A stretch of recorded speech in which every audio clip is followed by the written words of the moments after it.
ఇంటి భద్రత. రాజవరంలో శివయ్య అనే ఆసామికి ఊరి నడివీధిలో పెద్ద మండువాలోగిరి ఒకటుంది. వయసులో ఉండగా బాగా శ్రమించి సంపాదించిన డబ్బుతో స్వయంగా కట్టించుకున్నందువల్ల అతడు ఆ ఇంటిని ఆరో ప్రాణంగా చూసుకునేవాడు. ఒకరోజు శివయ్య భార్య సుందరమ్మ అతడితో, ఊళ్ళో వాళ్ళు కొందరు జట్టుగా కాశీయాత్రకు ఏర్పాట్లు చేసుకుంటున్నారు. 4 పుణ్యక్షేత్రాలు తిరిగి 4 దేవుళ్లను కొలుచుకురావడానికి ఇంతకన్నా మంచి అవకాశం రాదు. మనం కూడా బయలుదేరదామా అన్నది. శివయ్య విసుగ్గా, లంకంత ఇంటిని వదిలేసి దూరంగా పోయి ఉద్యోగాలు చేసుకుంటూ అక్కడే స్థిరపడిపోయినా నీ కొడుకులకు ఈ ఇంటి అవసరం ఎలానూ లేదు.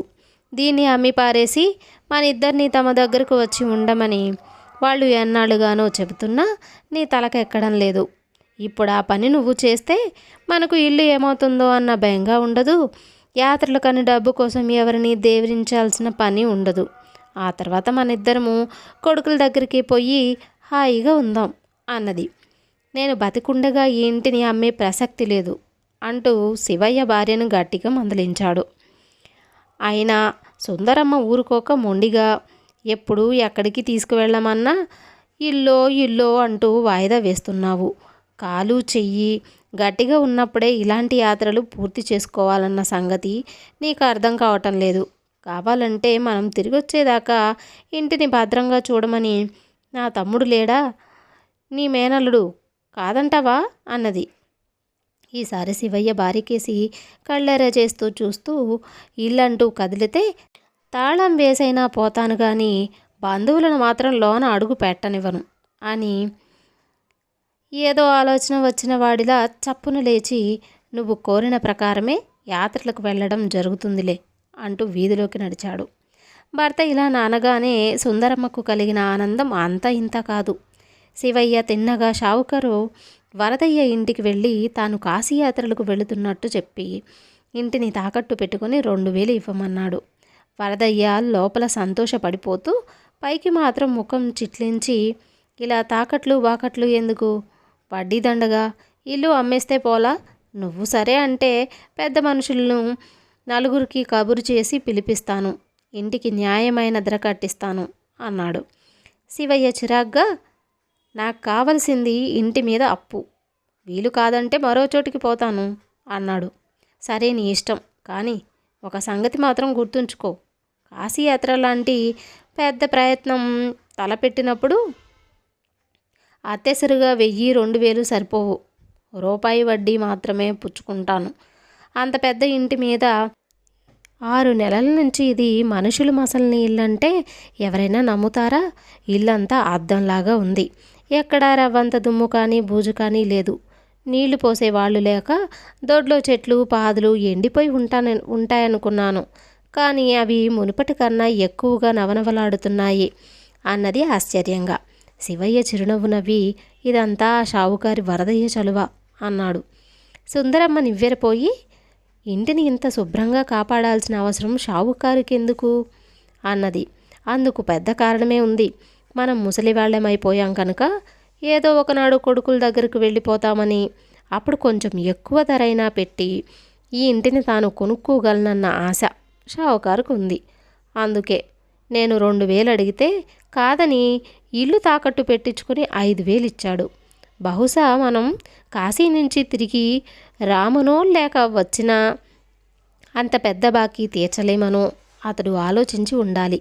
ఇదంతా పసికట్టే నేను వరదయ్య కన్నా ఇంటిని భద్రంగా చూడగలవాడు మరొకడు లేడన్న నిర్ణయానికి వచ్చి తాళం చెవులు అతడికిచ్చాను అన్నాడు శివయ్య తృప్తిగా. వరదయ్య కుటిల బుద్ధి మాట సరే, మరి అంత పెద్ద బాకీ నువ్విప్పుడు తీర్చగలవా అన్నది సుందరమ్మ. అతని నుంచి తెచ్చిన డబ్బులో యాత్ర ఖర్చులకు మనం దమ్మిడి వాడుకోలేదు. మన కష్టార్జితంలో నుంచి దాచుకున్న సొమ్మే ఈ యాత్రలకు కొంత ఖర్చు పెట్టాం. ఆ 5000 డబ్బు అవసరంలో ఉన్న నా మేనల్లుడికి ఇచ్చాను. రేపు వెళ్ళి వాడి నుంచి ఆ డబ్బు తీసుకొని షావుకారికిచ్చి ఇంటి తాకట్టు విడిపిస్తాను అన్నాడు శివయ్య గర్వంగా. కేవలం ఇంటి భద్రత కోసం ఇంత పెద్ద నాటకం ఆడిన భర్త తెలివితేటలు చూసి సుందరమ్మ బుర్రపడింది. కథ సమాప్తం. మందు తాయెత్తు.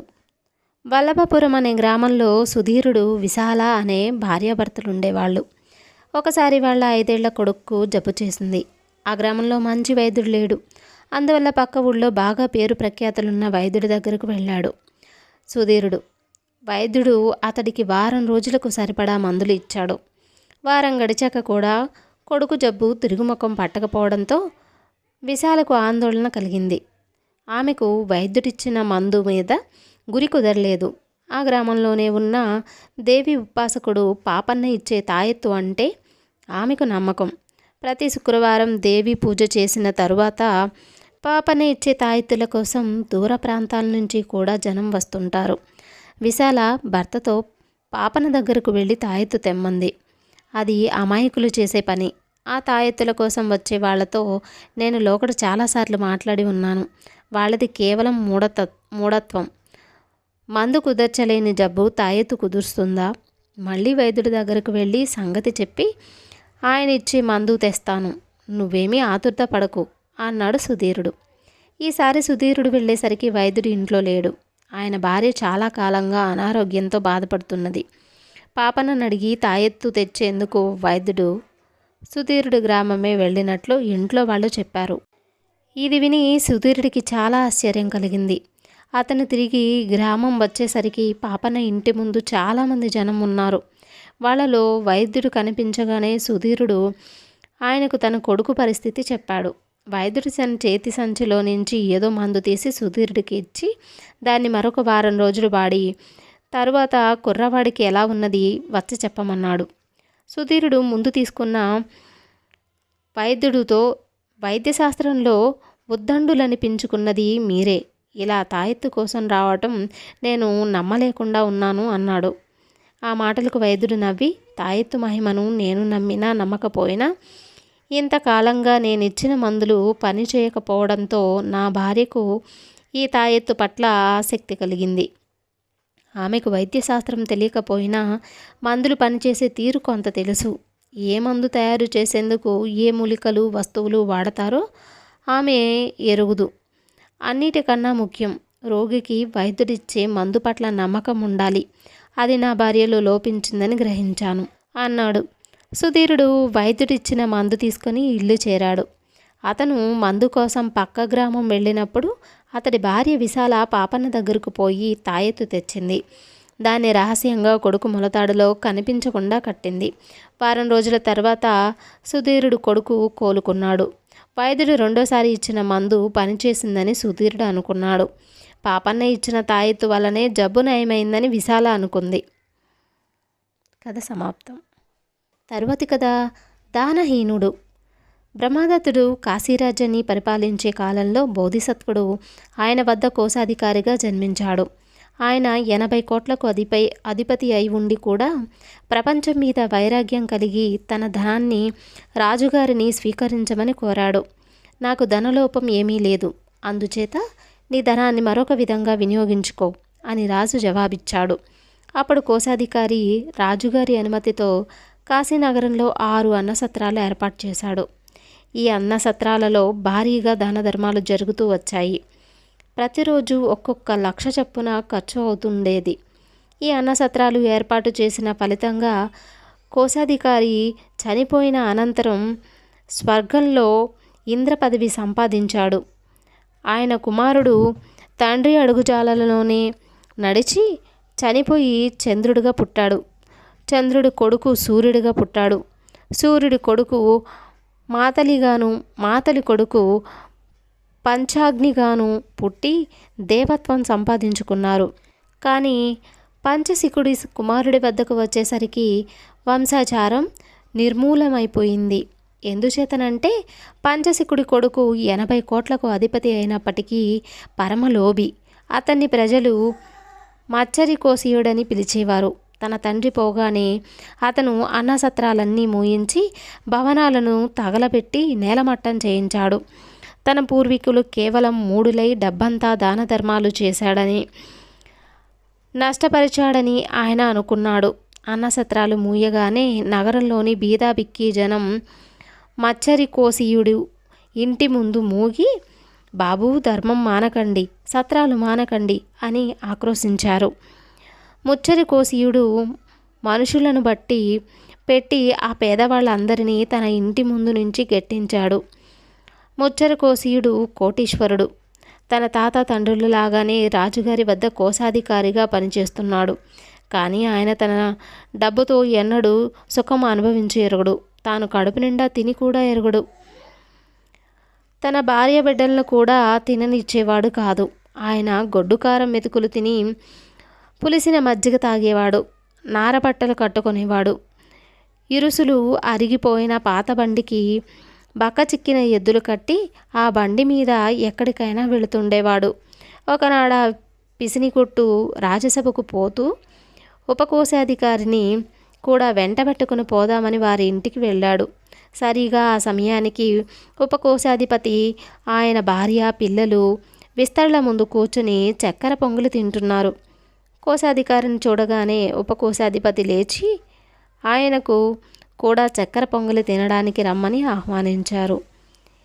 ఇప్పుడు నేను వీడి ఆతిథ్యం స్వీకరించి ఈ చక్కెర పొంగలి తింటే రేపు నేను వీడి ఇంటిళ్ళ పాదిని పిలిచి విందు చేయవలసి ఉంటుంది అని భయపడి ముచ్చట కోసీడు, నాకు ఆకలిగా లేదు, నేను ఇంతకు ముందే కడుపు నిండా తిని వచ్చాను, మీరు కానివ్వండి అన్నాడు. కానీ ఆ క్షణం నుంచే ముచ్చట కోసీయుడికి చక్కెర పొంగలి తినాలని తీవ్రమైన కోరిక పట్టుకుంది. కానీ ఇంట్లో వండిస్తే తనతో పాటు ఇంకా చాలామంది తింటారు. అందుచేత ఆయన తన కోరికను ఎవరి దగ్గర బయట పెట్టలేక లోపల కుమిలిపోతూ మనోవ్యాధితో మంచం పట్టాడు. ఆయన భార్య వచ్చి, మీకు ఒంట్లో జబ్బుగా ఉందా అని అడిగింది. నీకేమైనా జబ్బేమో, నేను బాగానే ఉన్నాను అన్నాడు ఆయన. కానీ భార్య వదిలిపెట్టక అసలు సంగతి తెలుసుకున్నది. అంతా విని ఆమె, మనమేం దరిద్రులమా, చక్కెర పొంగలి కోసం మనోవ్యాధి పడాలా, కాశీనగరంలో ఉన్న జనాభాకంతకీ చక్కెర పొంగలి వడ్డిస్తాను అన్నది. మీ పుట్టినింటిన వాళ్ళు బాగా భాగ్యవంతులని నాకు తెలుసులే, అక్కడి నుంచి తవ్వి తెచ్చి ఊరందరికీ చక్కెర పొంగలి సంతర్పణ చెయ్యి అన్నాడు పిసినిగొట్టు. కనీసం వీధిలో వాళ్ళందరినీ పిలుద్దామని అంది భార్య. వాళ్ళందరితోటి నీకేమిటన్నాడు భర్త. అయితే కనీసం మన ఇంటిళ్ళ పాదికి చక్కెర పొంగలి వండుతానన్నది భార్య. భర్త ఏమాత్రం వీల్లేదన్నాడు. సరే అయితే మీకు నాకు వండుతాను అన్నది భార్య. మధ్య నువ్వుదేనికి అన్నాడు భర్త కోపంగా. అయితే మీ ఒక్కరి కోసమే వండుతాను సరేనా అన్నది భార్య. అసలు ఇంట్లో వండడానికి వీల్లేదు, ఇంత బియ్యము, పాలు, నెయ్యి, తేనె చేతికి ఇయ్యి, వంటపత్రులు కూడా ఇయ్యి, నేను అడవిలోకి వెళ్ళి చక్కెర పొంగలి వండుకొని తింటాను అన్నాడు భర్త. భార్య ఆయనకు కావలసిన వస్తువులన్నీ ఇచ్చింది. వాటిని ఒక బానిసవాడి చేత మోయించుకొని ముచ్చర కోసీయుడు ముసుగు కప్పుకొని నదీ తీరం వెంబడి ఉండే అరణ్యంలోకి వెళ్ళాడు. నదీ తీరాన ఒక పొద పక్కన పొయ్యి ఏర్పాటు చేసి తన నౌకరి చేత కట్టెల పొయ్యి ఏర్పాటు చేసుకున్నాడు. నీరు తెప్పించి వాణ్ణి వెళ్ళి రహదారి మీద నిలబడమన్నాడు. ఎవరన్నా దారి వెంట వస్తుంటే నాకు తెలియజెయ్యి, నీతో నాకు పని ఉంటే కేక వేస్తాను అన్నాడు. పిలిస్తే రా అని చెప్పాడు వాడితో. ఈలోగా ఇంద్రుడు తన 6వ తరం వాడైన ముచ్చర కోసీయుణ్ణి గురించి తెలుసుకున్నాడు. పంచశికుడు దాకా అందరూ దాన ధర్మాలు చేసి దేవత్వం పొందితే పంచశికుడి కొడుకు పిసినిగొట్టయి వంశాచారాన్ని మంట కలిపి చక్కెర పొంగలి తాను ఒక్కడే తినడానికి అడవిలోకి వచ్చి వంట చేసుకుంటున్నాడు. నేను వీడికి జ్ఞానోదయం కలిగించకపోతే వీడు నరకానికి పోతాడు అనుకుని ఇంద్రుడు చంద్రుణ్ణి, సూర్యుణ్ణి, మాతలిని, పంచముఖుణ్ణి పిలిచి వారితో తాను చేయదలచిన పనిని గురించి చెప్పాడు. తర్వాత ఇంద్రుడు బ్రాహ్మణ వేషం ధరించి ముచ్చర కోసీయుడు వంట చేసుకునే చోటికి వెళ్ళి, ఇదిగో కాశీకి దారి ఎటు అని అడిగాడు. కాశీకి దారి తెలియదు, ఇటుకేసి వస్తున్నావేమిటి, పో అతలికి అని ముచ్చర కోసీయుడు కేకలు పెట్టాడు. ఎందుకలా అరుస్తున్నావు, చక్కెర పొంగలి చేస్తున్నావే, బ్రాహ్మణుడు సంతర్పణ చేస్తున్నావు కాబోలు, వాటితో పాటు నేను కూడా పంక్తిని కూర్చుంటాను అన్నాడు ఇంద్రుడు నవ్వుతూ. సంతర్పణ లేదు, గింతర్పణ లేదు, పద పద అని ముచ్చర కోసీయుడు అతన్ని అదిలించాడు. ఎందుకు నాయనా అంత కోపగించుకుంటావో, అభాగ్యతని నీతో పాటు ఆ వండిందేదో ఇంత పడితే పుణ్యమో గాని పాపం రాదు కదా అన్నాడు ఇంద్రుడు. నేను నీకు ఒక్క మెతుకు కూడా పెట్టను, ఇది నాకే చాలదు. నేనే ముష్టెత్తి తెచ్చుకున్నాను, అందులో మళ్ళీ నీకు ముష్టా? అదేం కుదరదు అన్నాడు ముచ్చరకోశీయుడు. కొంచెంలో కొంచెమే దానం చెయ్యి, ఎక్కువ ఉంటే ఎక్కువ దానం చెయ్యి, ఒంటిగా ఎన్నడూ తినరాదు, దానం వల్ల ఉత్తమ లోకాలు కలుగుతాయి అని ఇంద్రుడు బోధ చేశాడు. చెట్ట చివరకు ముచ్చరకోశీయుడు, సరే అలా కూర్చో, నీకు కూడా కొంచెంగా చక్కెర పొంగలి పెడతాను అన్నాడు. ఇంతలో చంద్రుడు కూడా బ్రాహ్మణ వేషం ధరించి వచ్చి చక్కెర పొంగలి యాచించాడు. అతన్ని కూర్చోమనక ముచ్చరకోశీయుడికి తప్పలేదు. తరువాత సూర్యుడు, మాతలి, పంచసికుడు కూడా బ్రాహ్మణ వేషాలలో వచ్చి పక్కనే తిష్టవేశారు. త్వరలోనే చక్కెర పొంగలి తయారైంది, వడ్డిస్తాను, ఆకులు తెచ్చుకోండి అన్నాడు ముచ్చరకోశీయుడు. బ్రాహ్మణులు చేతులు చాచేసరికి వారి చేతుల్లోకి పెద్ద పెద్ద పండి చక్రాలంతా తామరాకులు వచ్చాయి. ఇంతింత పెద్ద ఆకుల్లో నేను వడ్డించను, మందార పత్రాలు లాంటివి తెచ్చుకోండి అన్నాడు ముచ్చరకోశీయుడు. వాళ్ళు మందార పత్రాలు తెచ్చుకున్నా అవి పెద్ద అరటి ఆకుల ప్రమాణంలో ఉన్నాయి. ముచ్చరకోశీయుడు చక్కెర పొంగలి వడ్డించాడు. వారందరికీ పెట్టిన పాత్రలో ఇంకా చాలా చక్కెర పొంగలి మిగిలిపోయింది. ఇంతలో పంచసికుడు కుక్క రూపాలను ధరించి ఆ పాత్రలో మూతి పెట్టబోయాడు. సమయానికి ముచ్చరకోశీయుడు పాత్రకు తన చేతులు అడ్డం పెట్టాడు. కానీ ఆయన చేతులకు కుక్క ఎంగిలి తగిలింది. నేను చెయ్యి కడుక్కోవడానికి కాసిని నీళ్లు తెచ్చిపెట్టండి అని ఆయన బ్రాహ్మణులను కోరాడు. వారు నిర్మోహమాటంగా మేము తీసుకురాము అని చెప్పారు. నా చక్కెర పొంగలి తింటూ ఆ మాత్రం విశ్వాసం లేదా అని ముచ్చరకోశీయుడు వారిని అడిగాడు. వారు ససేమిరా తీసుకురామన్నారు. అయితే నా పాత్రను కాస్త చూస్తూ ఉండండి, నేనే వెళ్ళి నీళ్లు తెచ్చుకుంటాను అంటూ ముచ్చరకోశీయుడు నది వద్దకు దిగి వెళ్ళసాగాడు. వెంటనే కుక్క చక్కెర పొంగలి ఉన్న పాత్రలో మూతి పెట్టేసింది. ముచ్చరకోశీయుడికి కోపం వచ్చి ఒక కర్ర తీసుకొని కుక్క వెంట పడ్డాడు. అయితే ఆ కుక్క అంతలోనే గుర్రం వేషం ధరించి ముచ్చరకోశీయుడినే తరమసాగింది. అది క్షణక్షణానికి రంగులు మారుతూ తన వైపే చిన్నదవుతూ కాసేపు పెద్దదవుతూ కనిపించింది. ముచ్చరకోశీయుడు ప్రాణభీతితో గిజగిజలాడాడు. అతడు బ్రాహ్మణులను, బాబు నన్ను గుర్రం బారి నుండి రక్షించండి అని కోరాడు. వెంటనే ఆ 5గురు తమ నిజ రూపాలతో గాలిలోకి లేచి నిలబడ్డారు. మీరు మనుషులు కారు, దేవతలు, మీ పేర్లేంటో, ఎందుకు దయచేశారో చెప్పండి అన్నాడు ముచ్చరకోశీయుడు. మేము నీ మాతృదేవతలం, మానవ జన్మ ఎత్తి దానాలు చేసిన ఫలితంగా దేవత్వం సంపాదించుకున్నాం. నువ్వు లోబివై వంశాచారాన్ని మంటగలిపి నరకం సంపాదించుకుంటున్నావు. నీకు గుణపాఠం చెప్పే నిమిత్తమై వచ్చాం. ఇంటికి పోయి దాన ధర్మాలు చేసి మాలాగే దేవత్వం సంపాదించుకో అన్నాడు ఇంద్రుడు. ముచ్చరకోశీయుడి బుద్ధి మారిపోయింది.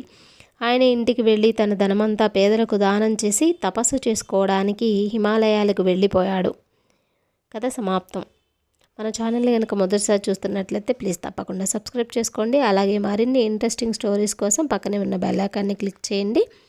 Thanks for watching and special thanks to all my subscribers. Thank you so much.